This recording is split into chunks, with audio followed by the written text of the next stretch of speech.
Welcome to The Shoreline, brought to you by Shores and Islands, Ohio, where finding your Lake Erie love is a sure thing. Thank you for joining us. We bring you The Shoreline every week to give you the inside scoop on what's happening here in our island and coastal communities. I am your host, Jill Bauer, and I am the PR manager for Shores and Islands, Ohio. Well, we've reached the last month of the year, folks. It's December, but it's also such an amazing time here in Shores and Islands, Ohio.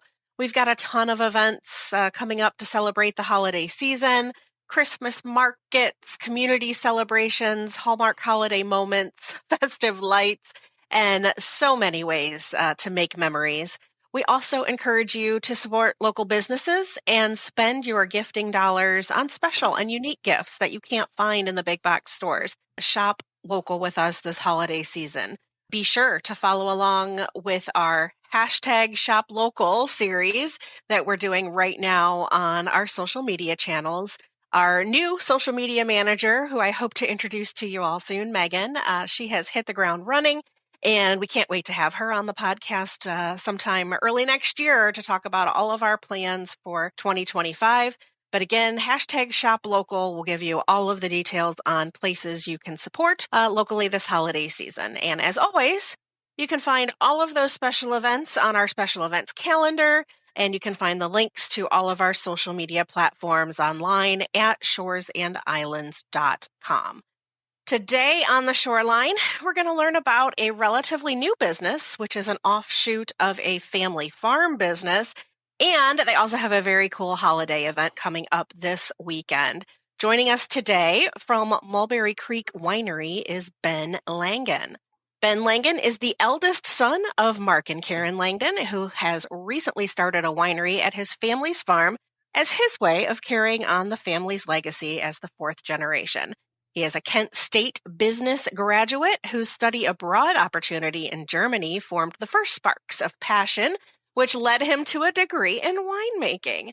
This passion is carried on today as his vision is not to simply create a brick and mortar tasting room, but a truly unique experience paired with exceptional wines, where customers can wander through their gardens in the summer and discover a magical escape in the winter to help brush off some of that cabin fever as they enjoy a glass of wine in the summertime greenhouse while the snow falls outside. Sounds so cozy. Welcome to the podcast, Ben. Hey, thank you very much.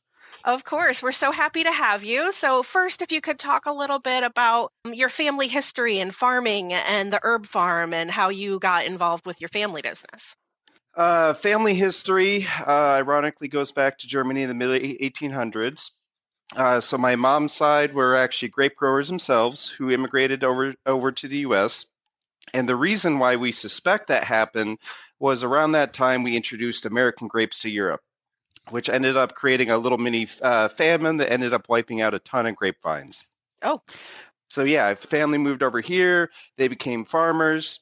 They were previously at Nassau Prumbrook and then had purchased the farm that we're currently at in the 1920s. So the family's been farming this land for over 4 generations.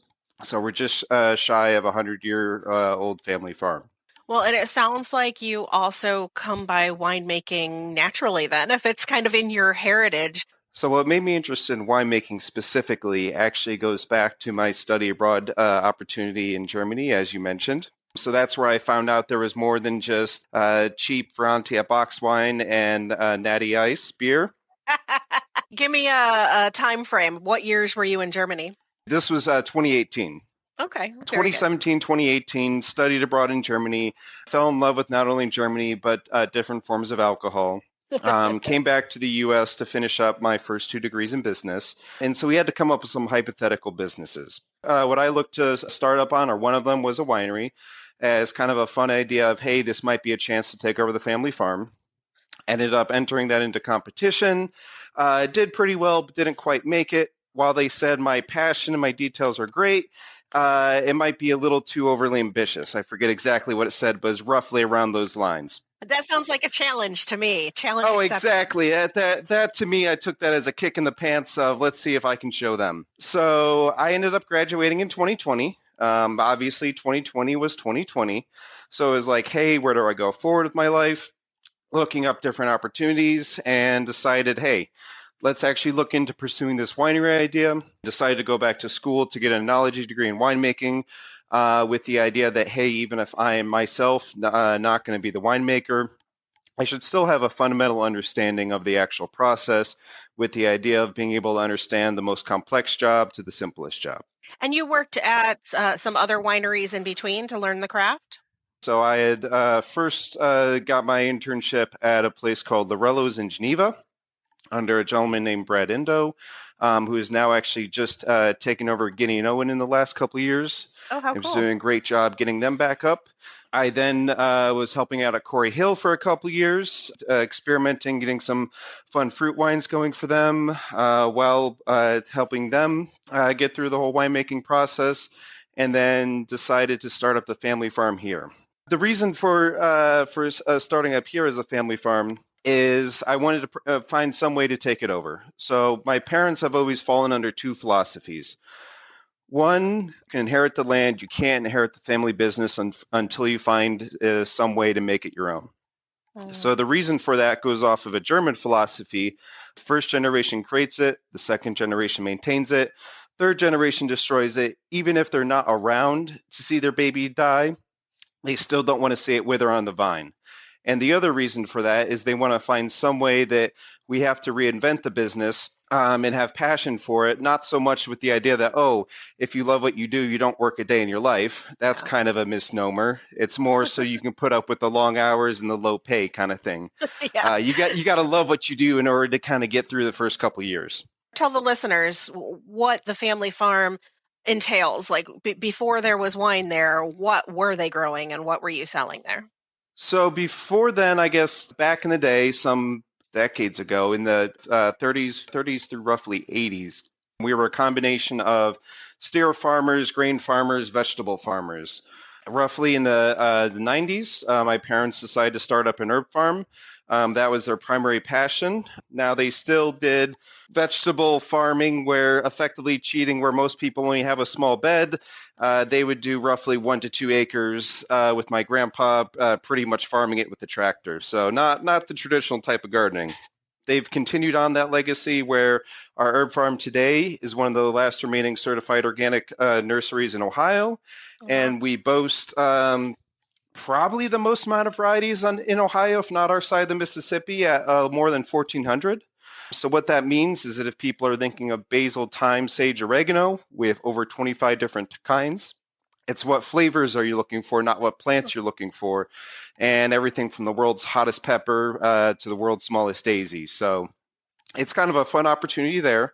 And so we thought the winery was going to be a terrific pairing with the idea that if a significant other forgets about a birthday, anniversary, special event, hey, swing by our place, grab a bottle of wine, some plants, get your get out of jail free card, easy peasy.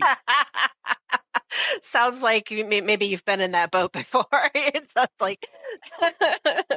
So when did you open Mulberry Creek Winery? We opened up Mulberry Creek Winery initially in May of this year, but we wanted to do it more as a soft opening. Soft opening, meaning we weren't looking to advertise. We only started out with 3 whites, which later expanded into our 3 reds. And we were just on disposable glasses and just using a porta-john for a restroom. We understand why that can be off-putting to people, so we didn't want to advertise with the idea we'd rather have the wine do the talking as the reason why people come back. So you were essentially at that point just attracting the customers that were coming to the herb farm. They were coming to shop for herbs and plants and things like that. And you were like, hey, while you're here, try my wine. Yeah, and the people that accidentally stumbled upon us through Google Maps or through friends' apps, yeah, absolutely. Okay. And so how did that transition into what you have as your operations now? That transitioned into our grand opening, which you guys were kind enough to broadcast and give us a little outreach on. And so we had our big grand opening in September. That was to celebrate that finally, after 30 years, we finally have an indoor plumbed restroom. We're able to serve all glass. And so we're actually able to give people the proper full experience. That's fantastic. And so are you open basically the same hours as the farm, or do you kind of work off of each other that way?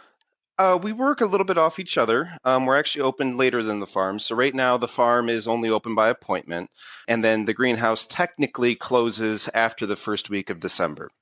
Okay, The winery, however, is 12 to 8. So it's our perfect. idea that if people get off at work at, let's say, like 4 or 5 o'clock, you have time to pretty much wash up, grab a bite to eat, and then swing by our place for a glass of wine. That being said, we also are food friendly. So if people want to order in pizza or bring their own snacks or picnics, they're more than welcome to. We just ask no outside alcohol. Yeah, that that makes sense. And for the listeners who aren't familiar with your location, can you kind of explain where you are located? Sure. So we're roughly a mile and a half away from Kalahari, a mile away from Route 2, and about a mile away from Firelands University or Moochie's. Okay. So kind of close by the highway, right smack dab in between Firelands and Kalahari. And it's Bogart Road, correct? Correct. Yeah. So for people that visit, what's the experience like? What kinds of wines are you currently offering? So what we're currently offering is 2 dry whites, 2 dry reds, a medium sweet white, and a sweet red. So with the starting off with the dry whites, we have Pinot Grigio and Gewürztraminer. Very German. It's a fun one. It's a unique one. So we do it a little bit more traditional, where we keep it on the dry side, but it doesn't fully taste dry. It tastes as a pleasant off dry. It has that classic little spice in it. So as I'm going through the wines, we kind of pick the 6 wines for food pairing reasons, where we have kind of a different wine to pair with different foods. So if someone comes up to us asking, hey, what would you do with this salad or this barbecue or this steak? We hopefully have an answer for you. Oh, that's nice. Do you offer tastings? We offer tastings, glasses, and bottles. So the flights are more customized as to which ones you want to try. Mhm. And then from there, you can either serve you a glass or a bottle, whether that's for here to go, not a problem. We can always cap it up and seal it up afterwards. Okay, well, continue going So, through. I didn't mean to cut you off. I want you to go ahead and continue going through the other varieties. sure. So beyond the Pinot Grigio and Gewürz, we also have our Old Vine Zinfandel. Old vine meaning that the vines themselves have to be at least a century old in order to be called Old Vine Zinfandel. And then we have a Cabernet Sauvignon. That's then going to be followed by our Muscat Blanc, which is a fun floral and fruity wine. Just kind of smells like flowers, tastes like this sweet rose water. And then we have our late harvest Zinfandel. Late harvest meaning they had to hang the grapes on the vines for an extended period of time.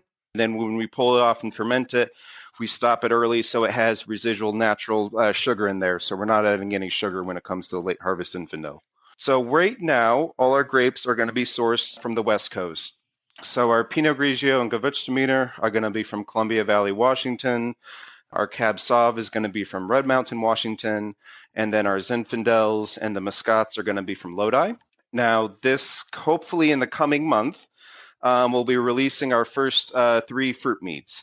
So when it comes to our fruit meads, all of the ingredients will be sourced from Erie County. So Wow. we have a blackberry mead, which the blackberries are from Burnham's, and aronia berry, which is from Vermilion, and then red currants, which are over in Fremont. And then the honey itself is sourced from Stein Honey that gets it from some, I think, 100 aviaries all around Erie County. Oh, So wow. that is at least going to be a fun local offering, and those are going to be on the more medium sweet to sweet side. Now, mead is, go ahead, explain the difference between a wine and a mead. Mead is made out of honey? Yeah, so effectively, meads are just simply honey wines, plain and simple. So it just a classic traditional mead is literally just honey, water, and yeast. There's 19 other meads beyond just that, though. So whether that's if you're looking to add in fruits or adding herbs or add in maple syrup, that changes the official name of the mead. And so when it comes to meads, your base sugars, you have to include honey for the initial fermentation, mixing that with whatever other ingredients you want. And then at the end, if you want to increase the sweetness, you can only add in honey. So you can't add in any kind of sugar, especially not brown sugar. It just has to be 100% honey. So the fun part about honey is it's going to give us not only natural sweetness, but also additional fun flavors that are beyond just honey. So we're going to get a little bit more citrus or a little bit more tropical notes to it on top of whatever our base is. That's really cool. And so the honey is sourced locally, and the fruit that you're combining with it is all sourced locally as well. Correct. And when do you think that you're going to have those available? So we hope to have that by roughly the 1st of December. So the winery itself, do you plan to stay open during the winter, or are you going to be more of a seasonal operation like the herb farm? Absolutely. So we'll be open year round. Great. So the winter time is, as you mentioned in the introduction, really our fun, exciting time. So with our tasting room being located inside the greenhouse, that's something we can offer a truly unique opportunity where it'll be a nice 65, 70 degrees in there, Wow. surrounded by plants giving off great oxygen. And even in a cloudy day like today, it still feels like full sunlight just because of the effect of the greenhouse. So kind of as a fun way to trick people's minds and kind of help break cabin fever in that regard. So we will absolutely be open up wintertime, along with having a fun seasonal drink known as glühwein, which is effectively a German spiced mulled wine that we heat up to 160 degrees so it doesn't burn off alcohol. And as glühwein is translated, it's known as glow wine. So it kind of makes you glow in more ways than one. Oh, how cool. So it sounds like, in addition to just enjoying the wine, it's just kind of good for you to stop and visit and hang out in the greenhouse and, enjoy the effects of that, the health effects of that. And now you can try the new mead as well. So you kind of mentioned that people could bring in food. Do you guys ever offer food there, or are you always recommending that people kind of plan to have something else with them? Currently, we are recommending everyone does. Okay. Because of our licensing and us being agriculturally zoned, we're not able to get a food license at this time. So Okay. we can only offer pre-sealed stuff, whether that's chips or cheese or so on and so forth. So Gotcha. yeah, we actually actively are right now encouraging people to bring out their own food Okay. and just enjoy our wines with them. Absolutely. And you do have special events throughout the year. I know we're going to talk about one in a minute here, but sometimes you'll have different food vendors, food trucks, things like that. That'll be out there that you can enjoy while you're visiting the winery. I did want to ask you a personal question on the wines. What's your personal favorite of the wine that you're currently serving, and why? Everyone loves asking this question, and I Like always asking you give your the favorite same. child, right? Yeah, I give the same non-answer. I mean, it truly, I don't have a favorite yet because it comes down to, hey, what time of year is it? Who am I drinking with? That's going to depend on whether it's sweet or dry. Am I having it with food? What kind of mood am I in? So it's honestly, I enjoy them all for different reasons and different times. Not the best answer. No, that makes sense. It absolutely makes sense because, yeah, like you said, it depends on the pairing and it depends on the mood you're trying to create as well. Well, let's talk about the big event that you guys have coming up this weekend. It's your annual Christkindlmarkt, which is modeled after the German outdoor Christmas markets. The event is Saturday, December 7th from 10 a.m. to 5 p.m. and Sunday, December 8th from noon until 4. So why don't you tell me a little bit about this fun event? Sure. So admission is absolutely free. It's us kind of gathering together local artists, having fun windowsill plants and stuff to kind of get you through the winter season. We have some fun spice blends and mustards. We are going to be bringing in Huron High School's choir to have a little bit of music singing, along with some raffles, and then obviously our glühwein that I mentioned before. And then we're bringing in Blue Ribbon Catering to have some authentic different German meals available. So kind of a fun little Christmas spirit get together, kind of get into the holiday season. Okay. So it was something that the family started with the herb farm, and having the winery there is just an added bonus at this point. Yeah, it's the added bonus that now we can actually serve glühwein. Oh yeah. So the alcoholic version of it. And are the vendors all going to be in the greenhouse, or do you have some outdoor elements as well? Oh, absolutely. Everything's going to be in the greenhouse, nice, warm, and cozy. Not looking for everyone to freeze themselves. Jump inside the Yeah. greenhouse, and now you're good to go. Don't have to worry about bundling up super tight. And there's plenty of parking available, I assume? There'll be a decent amount of parking. Worst case, we will have some alternative parking behind the greenhouse and the winery in a gravel lot. And do you usually attract a lot of people to this event? We usually attract a good amount of people. I mean, Yeah. obviously, primarily locals, especially this time of year. Yeah, it's just kind of a fun way for people to get out and do something around here. Absolutely. Great way to celebrate the holiday season. And as I mentioned this year, the bonus is that now you can check out the brand new winery and taste all of those great wines that you guys have offered. Just wanted to also kind of get in back to the winery in general. You did mention that you plan to be open year round. What are you looking for your hours to be going forward, like throughout the winter months? So right now, we're still going to be sticking to 12 to 8. Okay. We haven't yet determined as to what days. So Okay. going through Christmas time or December, our plan is to stay open Tuesday through Saturday. Now come January through March, that might change. Makes sense. Like after the New Year's, we're looking to be open up on Sundays because our local township was kind enough to pass the resolution that allows us to be open on Sundays. So Nice. we might change to roughly like maybe Wednesday through Sunday or Thursday through Sunday. We haven't quite decided that yet. Well, everybody's just going to have to follow along. Why don't you tell us where people can go to find more information about your business and all of your events? So the main place to follow us is going to be Mulberry Creek Winery on Facebook. We also have mulberrycreekherbfarm.com as to follow us for any kind of fun special events or to learn more about the nursery. And then also we'll actually be at this Sandusky Christmas market the first and third weeks there. So we'll be also serving our glühwein there if anyone wants to stop by and say hi. That is very cool. Yeah, so that's another new event that's going to be in downtown Sandusky. I believe it's the weekend after Thanksgiving and then the following 2 weekends. So there's 3 weekends of the Correct. Christmas market. You'll be there, you said the first and the third? First and the third right now. That's our plans. Okay, very good. So people can check you out there. Are you ever do you ever go to other locations to share your wine, like different markets or craft shows or things like that? Currently, no, but we hope to slowly start expanding to that as we grow. That's just going to be something we hope to work with local organizers and local events to start getting our wines out there to the public. Well, that makes sense. Now it also makes sense why you're not there the second weekend, because that's your Christkindlmarkt. Correct. Yeah. We need all hands on deck for that one. Completely understood. I totally get that. But that's awesome that you're going to be in Sandusky as well. So if you're out visiting the Christmas market, you have another opportunity to try their wine. And I assume that you probably have, bottles ready for carry out and, would make a great hostess gift, a great holiday gift, something to bring along if you're attending a holiday event. Great for Christmas and New Year's and all of the holiday gatherings. And you can probably help the guests that stop by, pick out the right wine for what it is they're attending. Or, like you said, you ask them what kind of food they're having and that kind of stuff. I'm sure that you are the expert in expert to a degree.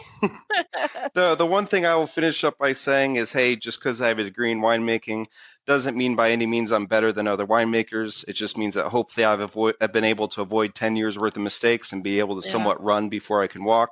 So yeah, I don't consider myself an expert over the people that have been doing it for the past 20, 30 years, but I'd like to think I have a pretty good head on my shoulders.